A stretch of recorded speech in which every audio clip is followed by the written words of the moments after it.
Professor గారు, Iran Israel రెండు కూడా మేమే గెలిచేసామని చెప్పి ప్రకటించుకుంటున్న పరిస్థితి. మధ్యలో ట్రంప్ కూడా క్రెడిట్ కొట్టేసే ప్రయత్నం చేస్తూ ఉన్నారు. ఇందుకే ఈ 12 రోజుల ఇరాన్ ఇజ్రాయెల్ యుద్ధంలో గెలిచింది ఎవరు? అంటే ఎవరు గెలిచారు? యుద్ధాల్లో ఒక నానుడు ఉంది, యుద్ధాల్లో ఎవరు గెలవరు అని, అందరూ ఓడిపోతారని. అందువల్ల యుద్ధాల్లో తాత్కాలికంగా ఎవరికి పై చేయొచ్చు, అల్టిమేట్గా యుద్ధాల్లో ఎవరు గెలుస్తారు? ఇప్పుడు ఎవరు గెలిచారో అర్థం కావాలంటే ఏ లక్ష్యాలతో యుద్ధం చేశారు. సో ముందు ఇజ్రాయెల్ క్లియర్గా 2 లక్ష్యాలు పెట్టుకొని యుద్ధం చేసింది.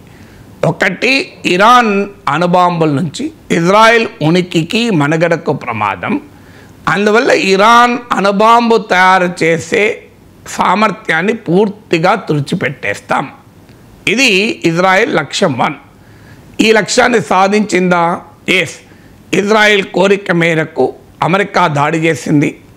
మేక్ అమెరికా బాంబ్ ఇరాన్ అని మేక్ అమెరికా గ్రేట్ అగైన్ లాగా మేక్ అమెరికా బాంబ్ ఇరాన్ అన్నది నెతన్యాహు విధానం. అందులో నెతన్యాహు విజయం సాధించాడు. అమెరికా వెళ్ళి ఫోర్డు, నతాంజ్, ఇస్ఫహాన్ అణు కేంద్రాలపైన దాడి చేసింది. ఎందుకంటే ఆ అణు కార్యక్రమాలపైన, ముఖ్యంగా ఫోర్డు పైన దాడి చేయగలిగే సామర్థ్యం ఇజ్రాయెల్కు లేదు కనుక ఆ లక్ష్యంలో నెతన్యాహు విజయం సాధించాడు. అమెరికా బాంబ్ చేసింది. కానీ బాంబు చేయడం లక్ష్యం కాదు, అది మీన్స్ మాత్రమే. ఎండ్ ఏంటి? ఇరాన్ న్యూక్లియర్ కెపబిలిటీని కంప్లీట్గా న్యూట్రలైజ్ చేయడం. ఇజ్రాయెల్ చెప్తున్నది మేము న్యూట్రలైజ్ చేశాము అని ఇజ్రాయెల్ చెప్పుకుంటోంది, అమెరికా చెప్పుకుంటోంది. కానీ అది ఇంకా అస్పష్టంగానే ఉంది. ఇరాన్ 400 కిలోల ఎన్రిచ్డ్ యురేనియం, 60% ఎన్రిచ్డ్ యురేనియం ఉండే, అది 90% స్థాయికి ఎన్రిచ్ చేస్తే అణుబాంబుకు ఉపయోగపడుతుంది.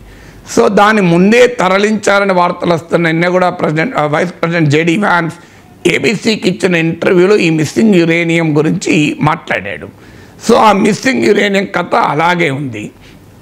అందువల్ల గ్లోబల్ మీడియాలో కూడా ఇరాన్ న్యూక్లియర్ కెపబిలిటీ డిస్ట్రాయ్ కాలేదు, డిలే మాత్రమే చేయగలిగింది. అమెరికా అండ్ ఇజ్రాయెల్ ఇంకో 2 ఏళ్ళు 3 ఏళ్ళో ఏడాదో, ఇప్పుడు 2 వారాల్లో అణుబాంబు తయారు చేయగలిగే సామర్థ్యం ఇరాన్కు ఉంది అని వార్తలు వచ్చాయి. ఇప్పుడు 2 వారాలు కాదు, 20 వారాల్లో తయారు చేసే సామర్థ్యం స్థాయికి నెట్టివేయబడింది తప్ప టోటల్గా ఇరాన్ న్యూక్లియర్ కెపబిలిటీ నిర్వీర్యం కాలేదు అని వార్తలు వస్తున్నాయి. సో అందువల్ల అక్కడ అస్పష్టత ఉంది. ఎందుకంటే America, Israel for political reason Trump and Netanyahu claim చేసుకుంటున్నారు ఇరాన్ న్యూక్లియర్ కెపబిలిటీని పూర్తిగా నిర్వీర్యం చేశామని. కానీ ఆ political claim still unclear and questionable. ఇక 2వ లక్ష్యం ఇజ్రాయెల్ది ఇరాన్లో ఉన్న అయతుల్లా అలీ ఖమైనీ నాయకత్వంలోని ఇస్లామిక్ రెజీమ్ను పడగొట్టాలి అని. రెజీమ్ చేంజ్, దీనికి అమెరికా అంగీకరించలేదు అని కూడా వచ్చాయి. ఒక దశలో ట్రంప్ సానుకూలంగా స్పందించాడు. ఖమైనీ ఈజీ టార్గెట్, మాకెక్కడున్నాడో తెలుసు, కానీ అట్లీస్ట్ ఫర్ నౌ బతికిపోతాడని స్టేట్మెంట్ ఇచ్చారు. ఇజ్రాయెల్ మాత్రం ఇప్పటికీ ఆ లక్ష్యం మిగిలే ఉంది. రెజీమ్ చేంజ్ చేయాలన్నది నెతన్యాహు లక్ష్యం. ఆ లక్ష్యం నెరవేరలేదు. ఈ 2 లక్ష్యాలు క్లియర్గా ఇజ్రాయెల్ లక్ష్యాలు. మొదటి దాంట్లో అస్పష్టత ఉంది, విజయం సాధించారన్న దానిపైన. 2వ దాంట్లో అసలు సాధించనే లేదు. అందువల్ల నెతన్యాహు ఈ యుద్ధంలో మరి సాధించింది ఏమిటి అంటే ఇరాన్కు మాత్రం భారీ ఎత్తున డ్యామేజ్ చేయగలిగాడు.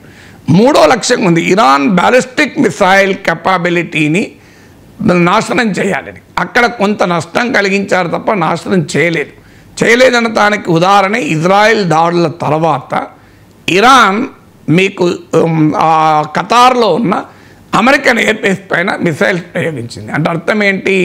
Iran ballistic missile capability Israel పూర్తిగా నాశనం చేయలేదు, కొంత నష్టం కలిగించింది. అందువల్ల ఇజ్రాయెల్ సాధించింది డెఫినెట్గా ఈ వార్లో ఏంటంటే ఇరాన్ పైన కాస్ట్ ఇంపోజ్ చేయగలిగింది. అంటే కొంత ఆయుధాలను నష్టం చేసింది, కొంత అణు సదుపాయాలు నష్టం చేసింది, ఆర్మీ చీఫ్లను లేపేసింది, ఇంటెలిజెన్స్ ఉన్నతాధికారులను లేపేసింది, 2 న్యూక్లియర్ సైంటిస్టులను లేపేసింది. ఇరాన్ ప్రాక్సీస్ అయిన హిజ్బుల్లా, హమస్ వీళ్ళెవరూ కదలలేదు, మెదలలేదు. ఈ టైంలో ఒక్క హూతీలు మాత్రమే కొంత కదిలారు.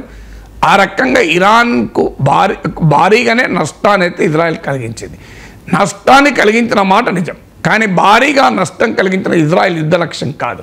ఇజ్రాయెల్ యుద్ధ లక్ష్యం నేను చెప్పిన రెండు: అణు కార్యక్రమాన్ని పూర్తిగా నిర్వీర్యం చేయడం, రెండవది రెజీమ్ చేంజ్. ఆ రెండిట్లో మాత్రం ఇంకా అన్క్లియర్, ఒక దాంట్లో సాధించడం లేదు. ఇక ట్రంప్ అమెరికా ఇందులో రంగంలో దిగడానికి చెప్పిన కారణం మొదటిది, ఇజ్రాయెల్ మొదటి కారణమే, అంటే ఇరాన్ అణు కార్యక్రమాన్ని మొత్తానికి నిర్వీర్యం చేస్తామని. నేను ఇంతకుముందు ఇజ్రాయెల్ విషయంలో వివరించినట్టు దానిపైన ఇప్పటికీ స్పష్టత లేదు. కానీ ట్రంప్ మాత్రం ఇరాన్ పైన దాడి చేయడం అనే ఒక పెద్ద రెడ్ లైన్ మాత్రం క్రాస్ చేశాడు. ఇరాన్కు భారీ నష్టం మాత్రం కలిగించగలిగాడు.